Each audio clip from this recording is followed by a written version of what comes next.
The call came on a Tuesday morning, interrupting my usual coffee and emails routine. When I saw Rebecca's name flash across my screen, I knew it wasn't going to be pleasant. It never was with her.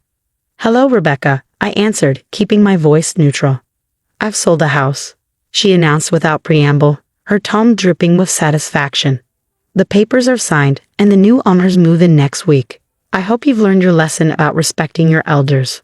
My name is Olivia Matthews, and the house Rebecca was so smugly talking about was my childhood home. The one my father had left me when he passed away 2 years ago. Or at least, that's what Rebecca thought. "The house?" I repeated, fighting to keep the amusement out of my voice. "You mean Dad's house?" "Don't play dumb, Olivia. You know exactly which house. The one you've been squatting in rent-free since your father died." "Well, that ends now.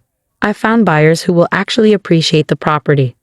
I took a slow sip of my coffee, remembering the meeting I'd had with Dad's lawyer, Mr. Harrison, just days after the funeral. Rebecca had no idea about that meeting, about the documents we'd signed, or about the real ownership of the property. "That's interesting," I said carefully. "And you're sure everything's legal?" She scoffed. "Of course it's legal. I'm his widow, and the house was in his name.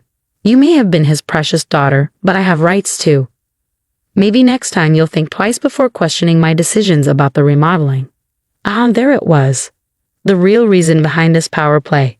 3 months ago, I'd stopped Rebecca from gutting the house's historic features, the hand-carved banisters, the original hardwood floors, the stained glass windows my father had lovingly restored over the years. She'd wanted to modernize everything, to erase every trace of the home my father had created.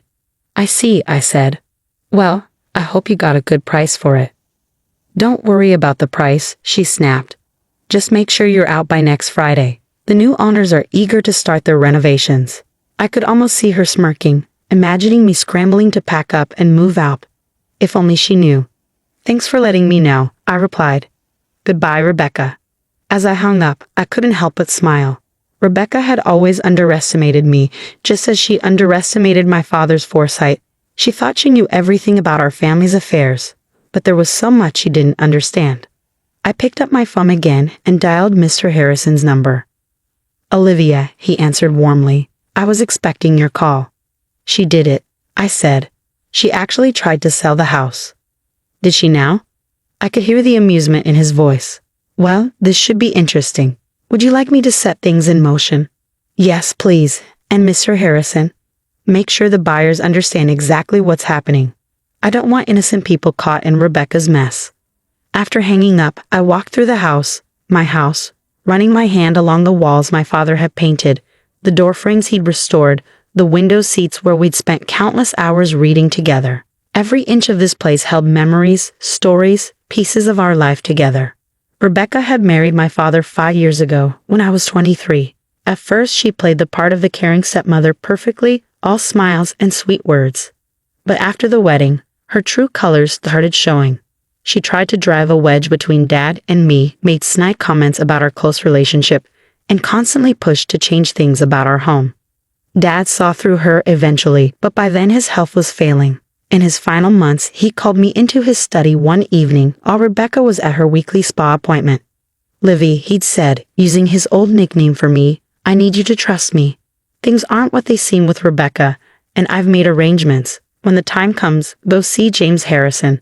He'll explain everything." I'd wanted to ask more questions, but Dad had been so tired, so weak. 2 weeks later, he was gone. Rebecca had barely waited until after the funeral to start asserting her authority over the house and everything in it. She'd moved my father's belongings into storage, redecorated rooms without consulting me, and made it clear that she considered herself the sole owner of the property. What she didn't know was that my father had seen this coming. The meeting with Mr. Harrison had revealed just how carefully Dad had planned everything. The house, despite appearances, had never been in his name alone. Through a series of legal maneuvers I didn't fully understand, he protected it, and me, from exactly this kind of situation. My phone buzzed with a text from Rebecca. "I expect the keys on my desk by Thursday. Don't make this difficult, Olivia." I smiled, typing back, "Don't worry, Rebecca. Everything will work out exactly as it should." She didn't respond, probably thinking she'd won. But the real show was about to begin. and I had front row seats to watch her carefully constructed plans fall apart. My father had always told me that patience was a virtue. Sometimes he'd say the best response is to simply wait and let people reveal their true nature. Well, Rebecca had certainly revealed hers. Now it was time for her to learn about mine. I spent the rest of the morning going through some old photos I found in Dad's study. There was one of us working on the house together, covered in paint and sawdust but grinning like fools. Another showed us in the garden he planted, surrounded by the roses he'd lovingly tended. Rebecca had wanted to dig up those roses last spring, claiming they were old-fashioned. I'd stopped her then, just as I was about to stop her now. My phone rang again. Mr. Harrison. "The wheels are in motion," he said. "The buyer's lawyer has been notified of the situation. They're understandably upset with Rebecca, but relieved they found out before money changed hands." "How long until she finds out?" "I'd say by this afternoon. Their lawyer is drafting a strongly worded letter as we speak. Would you like me to be present when she receives it?" I thought about it for a moment. No, I decided. Let her deal with it alone. She needs to understand exactly what she's done. "As you wish. But Olivia, be prepared for the fallout. People like Rebecca don't take humiliation well." He was right about that. Rebecca had always been proud, always needed to be in control. Finding out that she tried to sell a house she had no right to, that she'd made a fool of herself in front of potential buyers, it would hit her hard. But then again, that was exactly the point. The fallout came faster than I expected. Around 3 in the afternoon, my phone exploded with notifications, multiple missed calls, and increasingly furious texts from Rebecca. "What ADVU do you want?" The last message read, all caps conveying her rage. I was sitting in the garden, among my father's roses, when she pulled into the driveway. Her Mercedes screeched to a halt, and she stormed out, waving what I assumed was the lawyer's letter. "You conniving little witch," she screamed, her carefully maintained facade cracking completely. "You knew about this all along." I remained seated, calm despite her fury. "Knew about what, Rebecca? Don't play innocent with me." She thrust the letter in my face. "The trust, the property transfer, all of it. You and James plotted this behind my back." "No," I corrected her gently. "Dad and Mr. Harrison arranged it. I just followed his instructions." Her face contorted with rage. "Your father would never do this to me. This has to be a mistake." Actually, I stood up, brushing dirt from my jeans. "Dad did exactly this to protect both me and the house. He saw through you, Rebecca. He knew exactly what you tried to do after he was gone." She took a step back, her designer heels sinking slightly into the soft garden soil. "That's impossible. He trusted me. He loved me."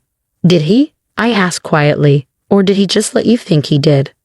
The color drained from her face as the implications of my words sank in. My father, the man she thought she fooled completely, had outmaneuvered her from beyond the grave. The house was never in his name. I continued, watching her process each revelation. "He transferred it to a trust years ago, long before he met you. I'm the sole beneficiary. You had no right to try to sell it." "You're lying," she whispered, but I could see the doubt in her eyes. "Check the property records," I suggested. "They're all public. Dad made sure of that too. He wanted everything to be transparent when the time was right." Rebecca's hands were shaking now, crumpling the lawyer's letter. "The buyers, they're threatening legal action. Do you have any idea how humiliating this is? Almost as humiliating as trying to throw your stepdaughter out of her own house." I countered. "Or maybe as humiliating as spending years pretending to care about someone just to get their money." She flinched as if I'd slapped her. "You don't understand anything about my relationship with your father." "I understand more than you think. Dad told me everything before he died, about the prenup you refused to sign, about the mysterious withdrawals from his accounts, about the men you met with while he was in the hospital." Her eyes widened. "He knew. He knew everything, Rebecca. He just waited, watched and planned. Like father, like daughter, I suppose." She took another step back, her expensive suit now stained with garden dirt. "This isn't over," she threatened, but her voice lacked conviction. "Actually, it is," I replied, pulling out my phone. "I've recorded this entire conversation. Would you like me to add it to the file Mr. Harrison is building about your attempts to illegally sell property you don't own?" For the first time since I'd known her, Rebecca was speechless. She stood there, surrounded by my father's roses, looking completely lost. I'll make this simple, I said. Leave. Leave the house, leave me alone, and most importantly, leave my father's memory alone. If you try anything else, any more schemes, any more attempts to take what isn't yours, everything comes out. The affairs, the money, all of it. You wouldn't dare, she hissed. It would damage your precious father's reputation. I smiled, channeling the same quiet strength I'd always admired in Dad. His reputation can handle the truth, Rebecca. Can yours? She stared at me for a long moment, calculation visible in her eyes. Finally, her shoulders slumped slightly. Fine, she spat. Keep the house. Keep your little victory, but don't think this means you've won. I already have, I said simply. I won the moment Dad saw you for who you really are. She turned and stormed back to her car, her heels sinking into the grass with each angry step. As she drove away, I noticed she dropped the lawyer's letter in the garden. Picking it up, I smoothed out the crumpled paper. The legal language was complex, but the message was clear. Rebecca had no claim to the house, had never had any claim to it, and her attempt to sell it constituted fraud. My phone buzzed. A text from Mr. Harrison. How did she take it? About as well as we expected, I replied. But I think she's done. Your father would be proud, he wrote back. He always said you were stronger than anyone knew. I looked around the garden, at the roses Dad had tended so carefully, at the house he protected so thoroughly. He'd known this day would come, had prepared for it in ways I was only beginning to understand. Rebecca had thought she was teaching me a lesson about respect. Instead, she'd learned one about underestimating people, both the living and the dead. The weeks following Rebecca's confrontation brought unexpected changes. The house felt different somehow, lighter, as if a shadow had been lifted. I spent my evenings restoring rooms to their original state, undoing Rebecca's hasty modernization attempts. One evening, while sorting through boxes in Dad's study, I found a letter addressed to me in his familiar handwriting. The envelope was dated just days before his death. My hands trembled as I opened it. My dearest Livy, if you're reading this, then everything has played out as I expected. Rebecca has probably tried to take the house by now, and you've learned of the trust arrangements I made with James. I'm sorry I couldn't tell you everything while I was alive. Rebecca was watching too closely, and I needed her to believe she had won. You see, I discovered her true nature about a year into our marriage, but by then she had already shown her hand. The mysterious illness that landed me in the hospital? Not so mysterious after all. I had James investigate, the occasional dizzy spells, the confusion, the gradual weakening. Rebecca had been adding something to my evening tea. Not enough to kill me quickly, but enough to make it look like natural decline. I played along, let her think she was succeeding. Meanwhile, I made arrangements to protect you and everything we built together. This house isn't just a building, Livy. It's our legacy, every repair and restoration a memory we shared. I know it must have hurt, watching me seem to choose her over you those last few months. Please forgive me for that deception. I needed her to believe she had complete control so she wouldn't suspect what was coming. There's more you need to know. Check behind the loose brick in the study fireplace. I left something there for you. Remember, strength isn't always about confrontation. Sometimes it's about patience, about waiting for the right moment to act. I love you, my darling girl. Dad. I sat there for a long time, tears falling onto the letter. Everything made sense now, his distant behavior in those final months, the cryptic conversations, the way he'd insisted on having tea alone with Rebecca every evening. Moving to the fireplace, I found the loose brick easily. Behind it was a small USB drive and another note. Show this to the police when you're ready. The drive contained videos from hidden cameras Dad had installed, footage of Rebecca adding something to his tea, of her secret meetings with other men, of her phone calls discussing her plans for after his death. He documented everything. My hands shaking, I called Mr. Harrison. James, I said when he answered, I found Dad's letter. And the drive. He was quiet for a moment. Are you ready to take the next step? I thought about it. The evidence on the drive was damning. Attempted murder, fraud, conspiracy. Rebecca wouldn't just lose her social standing. She faced serious criminal charges. Not yet. I decided.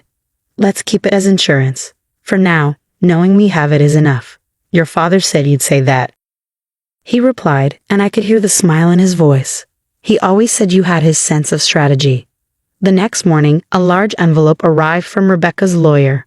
Inside was a formal document relinquishing any claims to the house or my father's estate, along with a brief note.